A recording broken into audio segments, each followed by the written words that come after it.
Oh, hi everyone! Luto na po yung aking nilagang beef. So, ayan. At long last, makakakain na po tayo ng ating tanghalian. Time check. Anong oras na ba? Siguro magtuto na. Ayan, na-late po ako ng pagluluto. Kasi po, inuna ko yung pag-engage. At saka nag-upload din po ako sa aking YouTube channel. Kaya ayan, mega nagmamadali na naman tayo kasi hindi pa tayo nakakaligo. Anong petsa na? So, samahan niyo ako. Ayan, medyo nasunog na naman yung kanin ko. Ayun po yung aking... Nasunog siya. Pero masarap pong kainin yung tutong. Ayan. So, tara. Samahan niyo po ako.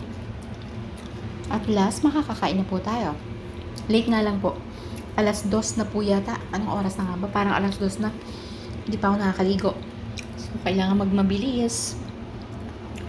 Let's have lunch, guys. Thank you all so much.